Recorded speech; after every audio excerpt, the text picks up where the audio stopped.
Le président de l'UDI, Jean-Christophe Lagarde.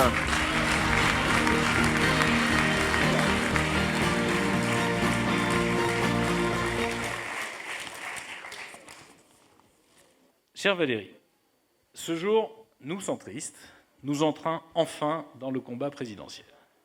Beaucoup d'entre vous l'attendaient avec impatience.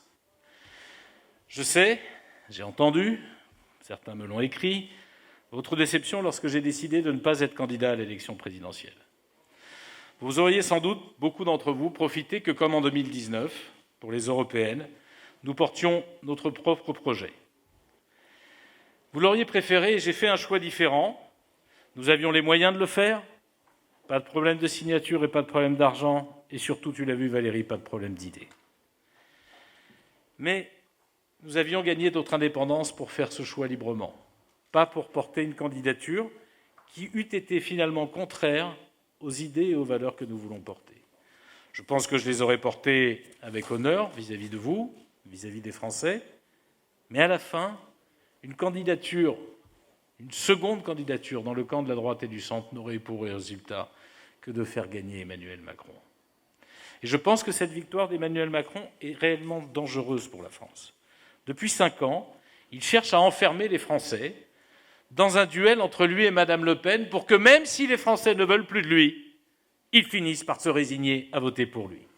Et je ne crois pas qu'on puisse élire un président de la République par résignation. On a besoin d'élire un président de la République par adhésion pour qu'il puisse gouverner après son élection. Alors oui, Valérie, nous avons fait ce choix lucidement pour faire gagner une partie de nos idées et peut-être plus, tu l'as dit tout à l'heure, cette discussion que nous avons engagée n'est pas terminée et un mandat c'est long et des problèmes se posent et des idées évidemment nouvelles se lèvent.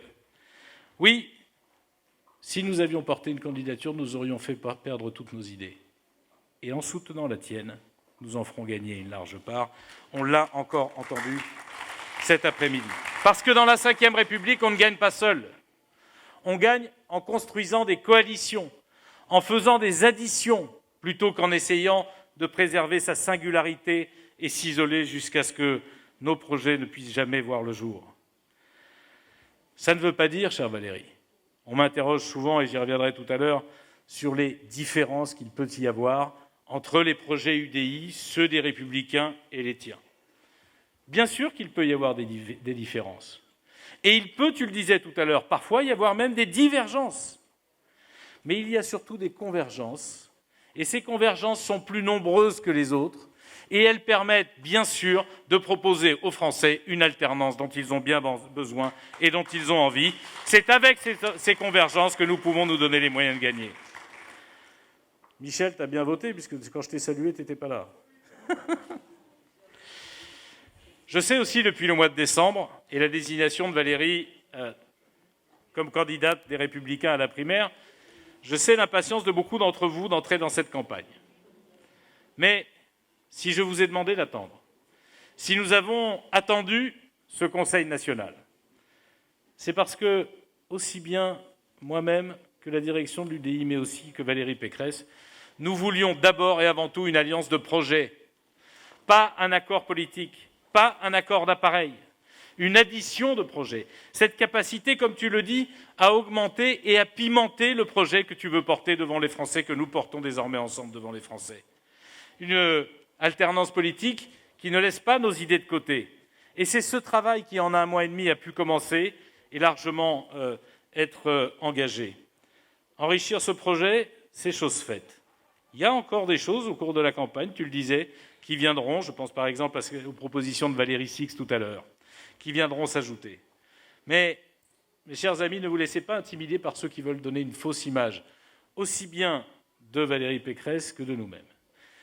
J'ai listé rapidement, pour ne pas être trop long et te laisser le temps de déployer ton propre discours, sur l'Europe. Je veux souligner ici, devant vous tous qui le savez, mais devant la presse qui ne le sait pas, que le slogan de Valérie Pécresse, « Une France forte dans une Europe puissante », c'est le slogan que nous avons porté aux élections européennes de 2019 tous ensemble. Il n'y a pas un cheveu entre nous sur ce sujet. Parce que c'est avec une Europe puissante que la France peut devenir forte. et que si la France n'est pas forte, l'Europe ne redeviendra pas une puissance qui nous protège contre les puissances continentales, américaines, chinoises, indiennes ou russes, quand on voit ce qui est en train de se passer en Ukraine. Oui, nous avons sur l'Europe de larges convergences. La taxe carbone aux frontières que nous défendions en 2019 est aujourd'hui portée par Valérie en 2022 pour la candidature à la présidentielle. Le livret environnement dont elle parlait à l'instant, c'était l'idée que nous portions à ce moment-là. Le refus de la surtransposition française qui ajoute des lois françaises aux règles européennes et handicape nos agriculteurs, nos industriels, nos collectivités locales, nos chercheurs, c'était l'idée que nous portions en 2019. Elle est aujourd'hui portée par Valérie Pécresse. Oui, nous avons la capacité aujourd'hui de dire que tu portes une grande part du projet européen que l'UDI a porté. Merci à toi et ça nous engage derrière toi. Sur l'économie, alors on veut que j'enlève mon masque, mais je ne voulais pas contaminer le micro, Valérie, tu feras gaffe. Sur l'économie, la libération du temps de travail que tu proposes, la contractualisation entreprise par entreprise, branche par branche, plutôt que la loi qui écrase tout et qui nivelle tout le monde alors que les problèmes sont différents. L'augmentation des salaires modestes, nous qui voyons bien, nous sommes très nombreux dans notre famille politique à être élus de quartiers populaires, de zones populaires, qu'elles soient rurales ou qu'elles soient à la lisière des grandes villes. Oui, la majorité de ceux qu'on appelait la classe moyenne travaillent aujourd'hui pour ne plus pouvoir s'en sortir. On ne peut pas faire vivre un pays quand une majorité de la population qui travaille ne parvient pas à vivre décemment, à vivre dignement, à s'en sortir tout simplement. La facilité de donner entre les générations est indispensable. Nous avons eu cet échange au lendemain de la primaire, s'il t'en souvient. C'est quelque chose que nous portons depuis longtemps. Éric Ciotti le portait aussi, tant mieux, tant mieux. C'est se rendre une évidence qu'aujourd'hui, l'héritage, la plupart du temps, se fait entre les grands-parents et les petits-enfants, alors que la loi, aujourd'hui, bloque la capacité. Parce que quand vous êtes grands-parents, c'est à ce moment-là que vous avez la possibilité de donner à vos petits-enfants, sauf qu'on vous donne l'autorisation de le faire à vos enfants, sinon on vous taxe à plus de 50%, ce qui est évidemment, on vous plafonne d'ailleurs, ce qui est évidemment une absurdité. La valorisation du travail, tu en as parlé. Je dirais même qu'à titre personnel, et je crois que nous sommes nombreux ici, je souhaite aussi qu'il y ait une contrepartie au RSA. Parce qu'il est indigne de laisser dans l'isolement des gens qu'on indemnise pour leur permettre de survivre, mais qu'on ne va pas chercher pour leur permettre de revivre. Quand on demande une contrepartie, c'est pour rompre l'isolement, favoriser l'insertion, l'intégration et le retour à la dignité dans le champ du travail. Enfin, en matière d'économie, chère Valérie, tu permettras aux centristes que nous représentons de te dire que dans toute la campagne qui a commencé, je n'ai entendu qu'une seule candidate depuis la primaire des Républicains, je n'ai entendu qu'une seule candidate parler de la dette. Oui, il faut porter attention à notre dette, parce que c'est porter attention à nos enfants, à notre indépendance. Et il est scandaleux de voir des candidats qui multiplient les promesses et les chèques comme s'il y avait de l'argent magique. L'argent magique a été la période du Covid. L'Allemagne, avec un nouveau chancelier, vient de revenir à l'équilibre budgétaire, pendant que M. Macron a dépensé 30 milliards de plus cette année, uniquement pour les élections, sans lien avec le Covid, sans lien avec la relance, 30 milliards de plus que devront payer nos enfants et nos petits-enfants. Et moi, je dis que le chancelier allemand ne laissera pas le prochain président de la République française continuer ainsi. La France va devoir revenir au sérieux budgétaire, et je préfère avoir quelqu'un qui y pense avant que quelqu'un qui fait semblant de ne pas y penser après. Un sujet très important est monté au cours de ce quinquennat au sein de l'UDI. Grâce à Nathalie Goulet, grâce à Pascal Brindot, qui a, au nom des députés que nous sommes, créé et mené l'enquête parlementaire sur la fraude sociale et la fraude fiscale.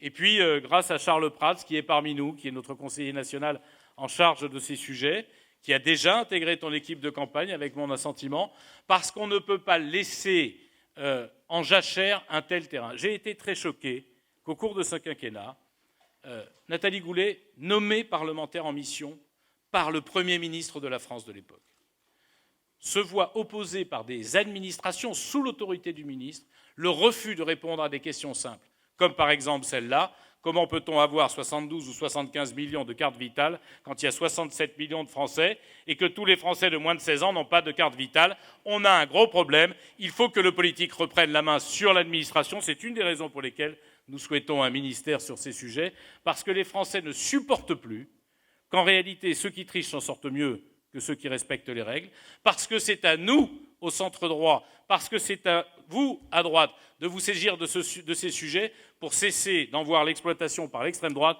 qui n'apporte pas de solution, mais qui se frotte les mains de ce qu'ils dénoncent eux-mêmes.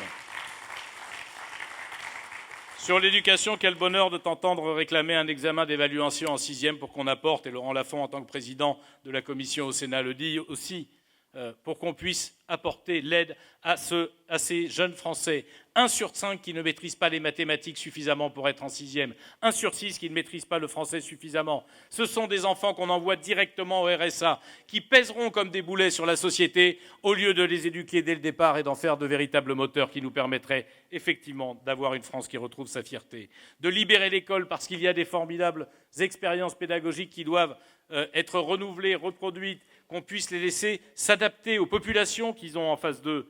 J'ai à Drancy la chance d'avoir un professeur dont vous avez déjà entendu parler. 2 professeurs, mais celui qui fait parler de lui ou qui passe à la télé s'appelle M. Fontagneux. En changeant de méthode au lycée, mais tu l'as déjà rencontré, en changeant de méthode au lycée, en impliquant les parents, en étant extraordinairement engagé, il obtient chaque année 100% de réussite au bac de ses élèves. Eh bien, il y a des gens dans toute l'éducation nationale, de la maternelle au lycée et peut-être dans l'enseignement supérieur, mais tu avais déjà libéré l'enseignement supérieur, qui ont besoin qu'on leur laisse un peu la bride pour qu'ils puissent imaginer, inventer, adapter des solutions, permettre à ta volonté de refaire de l'école un outil de promotion sociale. C'est aussi libérer l'école et ne pas céder aux diktats de gauche qui, depuis 40 ou 50 ans, imposent que tout le monde soit au même traitement, alors qu'on voit année après année que cette politique-là conduit à ce que la France soit dégradée dans toutes les enquêtes internationales sur l'éducation, du lycée jusqu'à l'enseignement professionnel. Oui, nous avons besoin de libérer les établissements pour qu'ils redonnent tout ce qu'ils savent faire. Sur la santé, voilà plusieurs années que nous portons la volonté de démocratiser la santé et de la régionaliser. Nous ne faisons que applaudir à ton souhait, à notre souhait partagé.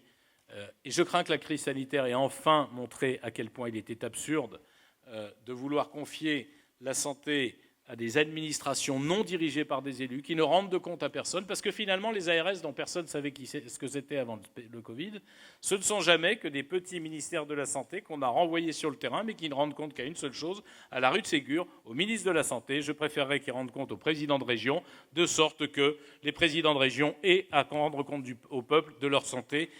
Ça me paraît indispensable. Mais au-delà de ça, Valérie, il faut aussi pouvoir différencier les politiques publiques de santé en fonction des régions. Parce que les prévalences à telle ou telle maladie ne sont pas les mêmes en Seine-Saint-Denis et ailleurs. Parce que la plus grande des inégalités qui existent sur notre territoire, dans notre pays, ce n'est même pas l'inégalité devant la retraite auquel il faudra remédier. C'est d'abord l'inégalité devant la mort.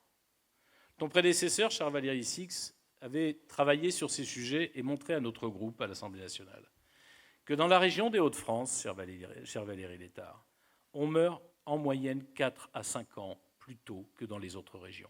Qu'y a-t-il de moins républicain, de moins égalitaire, de moins fraternel que de ne pas différencier nos politiques en fonction des régions quand des gens meurent 4 ou 5 ans? Ça sert à quoi de se battre sur l'âge de la retraite, puisqu'en réalité, le temps de la retraite dont on profitera n'est pas le même dans les Hauts-de-France que dans d'autres régions. Oui, il faut pouvoir différencier nos politiques pour que les Français retrouvent une égalité devant la vie et face à la mort.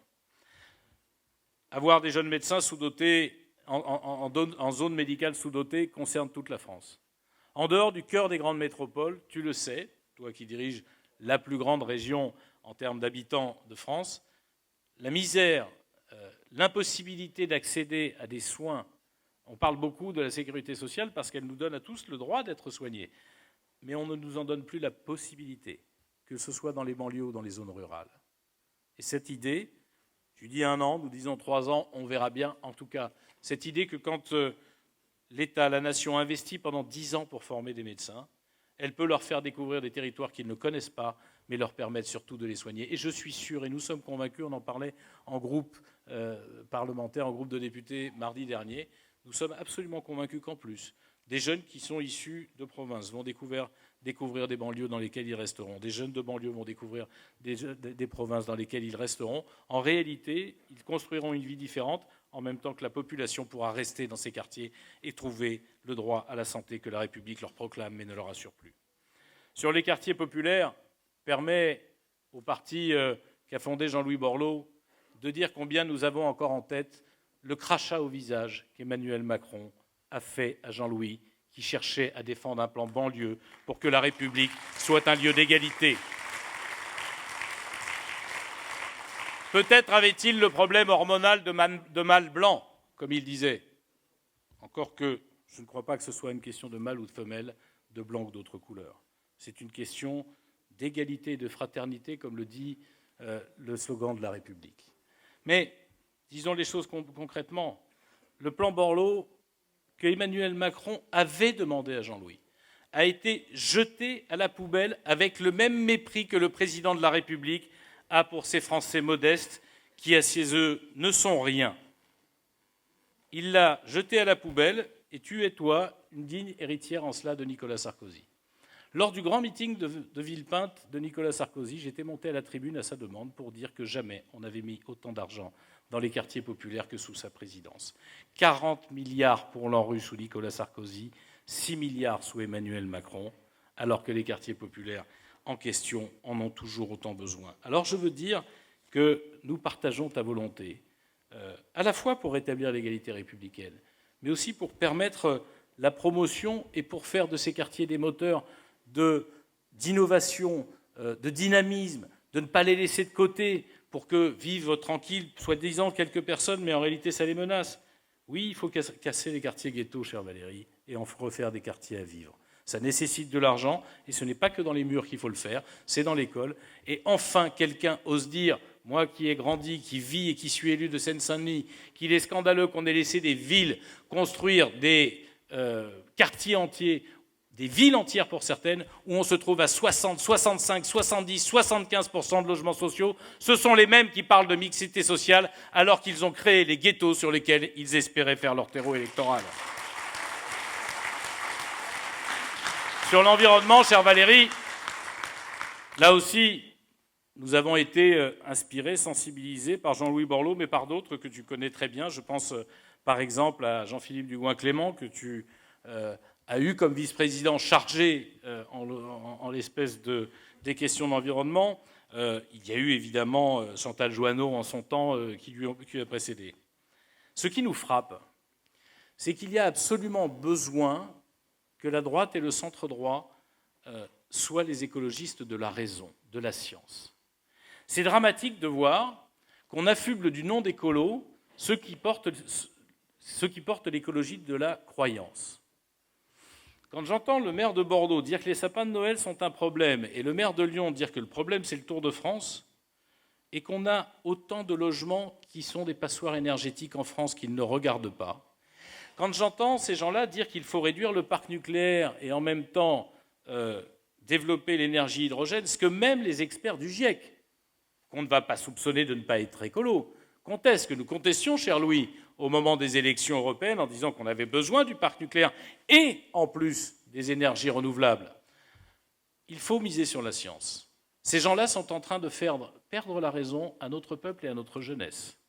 Je le dis, je suis inquiet de voir tant de jeunes, bien sûr et heureusement, mobilisés pour la protection de l'environnement, pour la lutte contre le changement climatique, mais abusés par des discours absurdes. Comme tu le disais, ce n'est pas en produisant moins d'agriculture qu'on va protéger la planète, c'est en produisant mieux d'agriculture. Ce n'est pas en promettant au peuple de crever de faim que vous allez arriver à faire un changement de modèle de vie.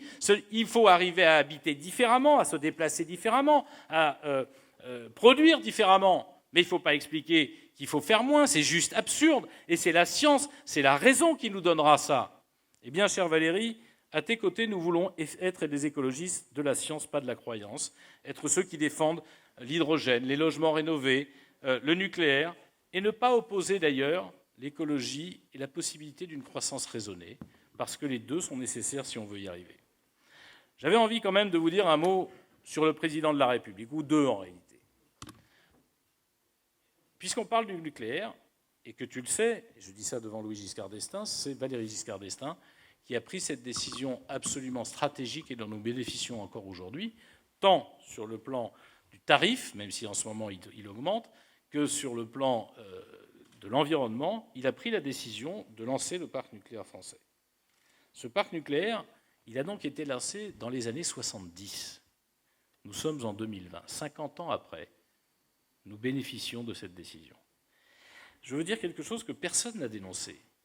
M. Macron a commencé sa campagne, hypocritement sans se déclarer, mais il y a quelques semaines, lorsqu'il a dit « oui, nous aurons besoin de nouveaux générateurs nucléaires. Des mini-centrales nucléaires, dit-il. » C'est assez curieux d'ailleurs comme concept, mais passons. Je veux dire que c'est tout un symbole de ce qu'a été sa présidence, un zigzag permanent. Personne ne se souvient donc que c'est sous la présidence d'Emmanuel Macron, il y a 3 ans de ça, qu'on a voté une loi de stratégie énergétique qui prévoit de supprimer une quinzaine de centrales nucléaires. Voilà un président qui prévoit de supprimer les centrales nucléaires, qui ferme Fessenheim et qui rentre en campagne en nous disant « nous avons besoin de centrales » sur un sujet qui est justement un sujet présidentiel. Parce que la politique nucléaire d'un pays, ça ne se change pas tous les 3 ans, tous les 6 mois. Les décisions que tu seras amené à prendre en tant que président de la République engageront tous tes prédécesseurs sur un demi-siècle au moins. Oui, Emmanuel Macron est quelqu'un qui cherche à plaire et au final à ne pas faire. Il a cherché à draguer les écolos tout le mandat. Il a stigmatisé l'énergie nucléaire qui est nécessaire si on veut être un pays qui fonctionne à l'hydrogène. Et dans le même temps, il arrive en campagne en nous disant qu'il faudra des centrales nucléaires.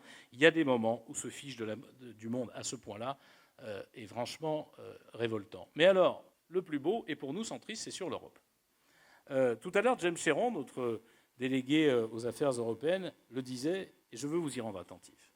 Je ne sais pas si vous avez vu ce qui s'est passé. Alors je vois que vous avez vu une partie de ce qui s'est passé au Parlement européen cette semaine.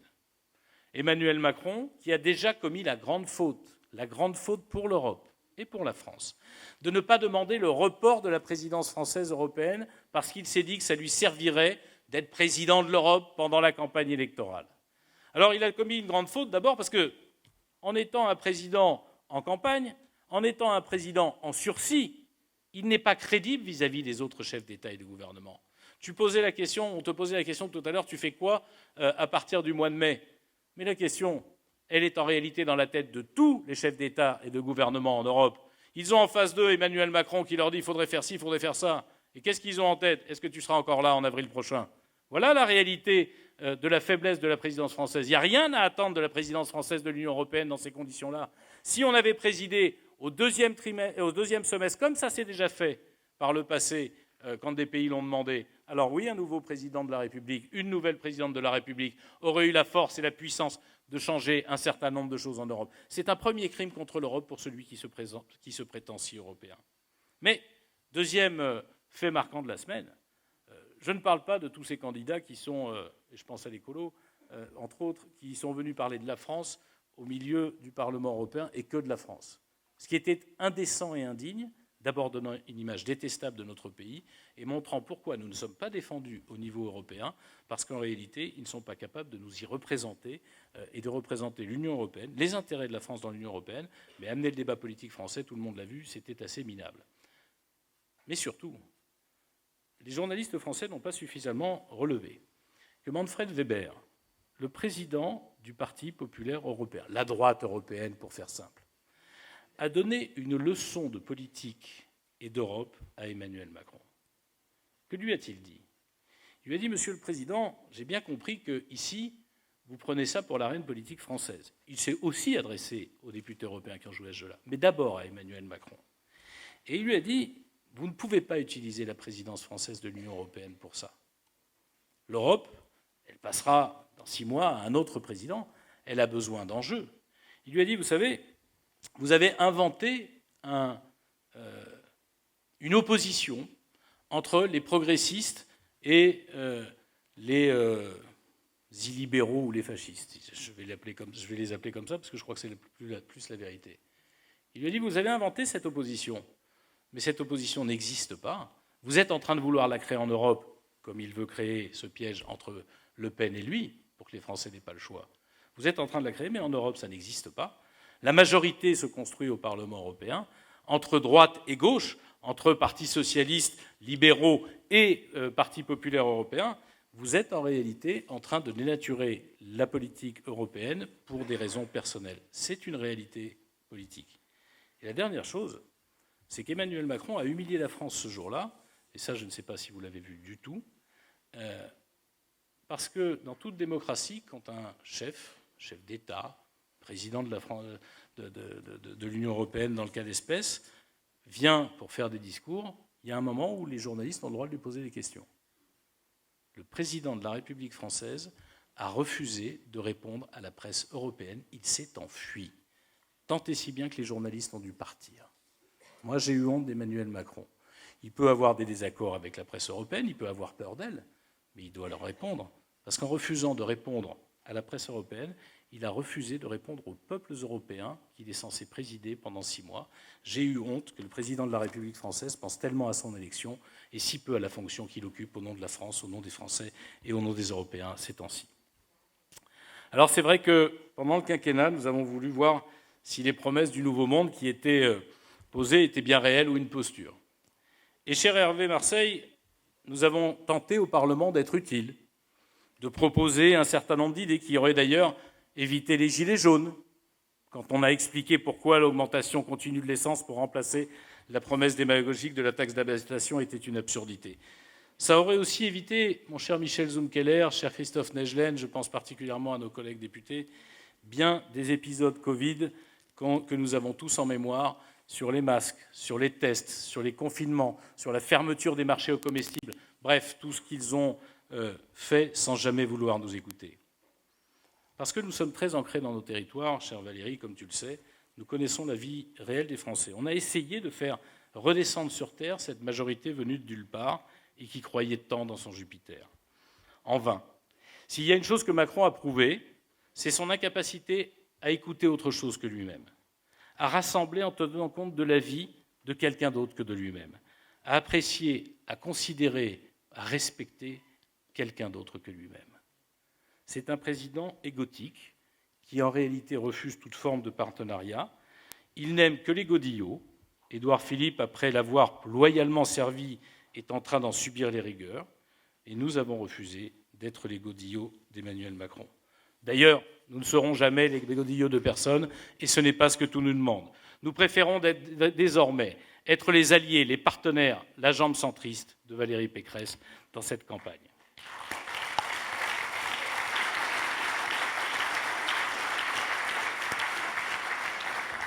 Et je parle sous couvert d'Hervé Marseille. Nous avons déjà dû faire plusieurs fois ce travail de discussion avec des partenaires, et notamment avec des partenaires LR. Et c'est une belle surprise, chère Valérie, de trouver en toi une personnalité ouverte et soucieuse des autres, ouverte aux idées des autres, une personnalité très différente qui va offrir aux Français une présidence si différente. Respectueuse de notre peuple, rassembleuse autour de nos projets, ambitieuse pour notre pays comme pour l'Europe, et pas seulement pour toi-même ou pour le président tout seul. Je veux te le dire, on cherche souvent à nous opposer à ceux qui, autour de toi, et vous en avez parlé sur une des tables rondes, portent la volonté de faire respecter la loi, l'ordre, la règle adoptée en commun, de lutter contre les migrations non désirées, de rendre la justice aux Français, une justice qui est à bout de souffle et qui n'est malheureusement plus rendue, en tout cas ce service n'est plus rendu aux Français, à promouvoir et à défendre partout la laïcité dans notre pays, sur nos territoires, sans se laisser impressionner par ceux qui la défendent en donnant des leçons dans leur salon bourgeois, quand Karine Franclet, quand Aude Lagarde, quand Brigitte Fourré, quand Sophie Joissaint et quand tant d'autres le font en réalité dans des quartiers populaires qu'ils ont désertés. Nous le faisons avec détermination, nous le faisons en y habitant, en nous battant, pas en donnant des leçons sur des choses qu'ils ne connaissent pas. Eh bien, ceux qui cherchent à nous opposer sur les sujets régaliens ne connaissent pas les centristes que nous sommes. On ne nous trouvera jamais, cher Christophe Nejlen, sur le chemin de la faiblesse ou du renoncement à ces droits fondamentaux pour les Français. Parce que nous sommes nombreux à être élus dans des quartiers populaires, en banlieue comme en campagne, et que nous savons une chose, c'est que ces Français de toute origine, de toute croyance, de toute condition sociale, sont en réalité parmi les Français les plus faibles. Et c'est parce qu'ils sont les Français les plus faibles qu'ils ont besoin d'un État fort. Si l'État est faible, c'est eux qui subissent la loi du plus fort, mais cette loi, c'est plus celle de la République, c'est plus celle à laquelle ils aspirent, c'est plus celle qu'ils ont le droit de choisir. Sinon, ils sont soumis et doivent baisser la tête. Alors je n'ai aucun problème avec le fait que l'État doive rétablir la règle, l'autorité, l'ordre. Bien sûr, c'est la meilleure et la seule façon de protéger les plus faibles d'entre nous, dont nous sommes nombreux à être élus.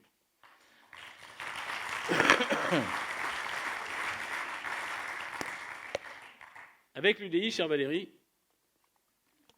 ce sont 58 parlementaires. J'ai regardé le chiffre parce que je ne savais plus. 58, tu m'as posé la question ce matin, tu vois que... 58 parlementaires, députés et sénateurs, 5 présidents de département, 210 maires de communes de plus de 3000 habitants, 400 conseillers régionaux et départementaux, plus de 3500 élus municipaux et 9500 militants qui s'apprêtent à s'engager derrière toi. C'est la troisième force territoriale du pays, après les Républicains et le PS. C'est la seule force qui est autonome, à la fois politiquement et financièrement, des autres formations politiques et qui t'apporte désormais leur soutien. Et j'ajoute, je suis sûr que ça te fera plaisir, que notre parti, dont Simone Veil fut la première adhérente, et que ce sont, au sein desquels, ce sont de très nombreuses femmes élues qui t'entoureront désormais. Au Sénat, cher Hervé Marseille, ça doit être lié à sa capacité... Pardon, je m'arrête là. Au Sénat, pour le compte, écoutez, c'est lui qui a le groupe le plus féminin de la Haute Assemblée. On peut vous féliciter, mesdames et messieurs les sénateurs.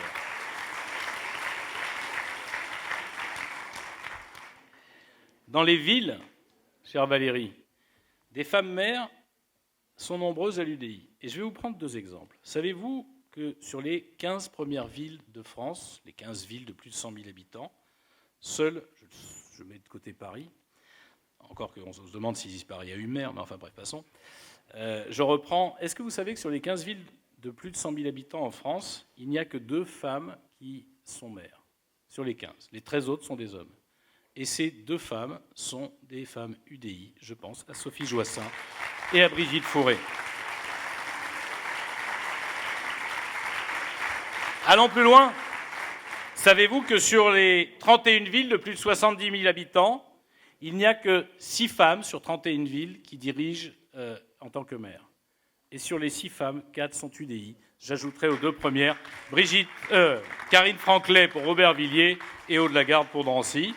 Oui, c'est un parti qui va t'aider à féminiser la vie politique française qui s'engage derrière toi aujourd'hui. On m'a fait signe que le résultat était bon.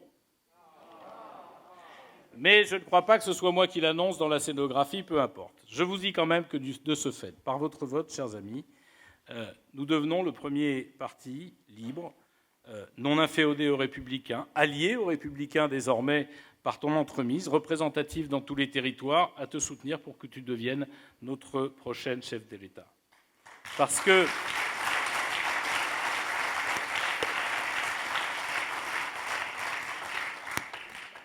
ma chère Valérie, il est temps de mettre un terme à ce quinquennat du mépris du peuple français. Ce quinquennat qui a favorisé les riches en oubliant les pauvres. Ce quinquennat obsédé des apparences et oublieux de la vie réelle en France. On l'a vu encore récemment avec les circulaires sur l'éducation nationale.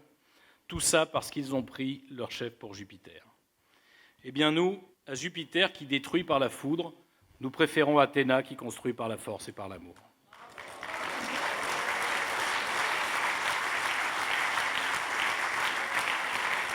Pour les Grecs, Athéna, c'était la sagesse, et tu en es pleine. C'était l'infatigable, et nous connaissons ton énergie. C'était la protectrice des arts et des sciences, et nous en avons bien besoin en ces temps où progressent tous les obscurantismes. C'était la protectrice, et tu le sauras. C'était aussi celle qui faisait trembler les méchants, et là-dessus, les Français pourront compter sur toi. En te rejoignant aujourd'hui, l'UDI, chère Valérie, te souhaite à la présidence de la République de devenir la nouvelle Athéna française.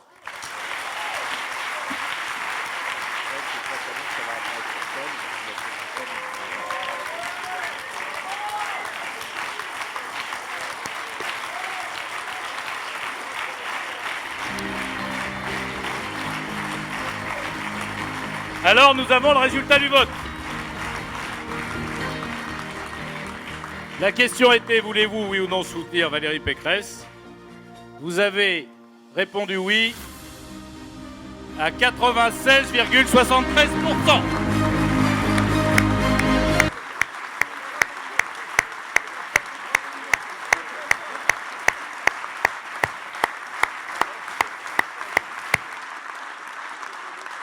Mesdames et messieurs, les membres du Conseil national, mesdames et messieurs les parlementaires, les conseillers départementaux, régionaux, maires, mes amis et nos adhérents de l'UDI qui sont en visio, je vous demande maintenant d'accueillir notre candidate à l'élection présidentielle, Valérie Pécresse.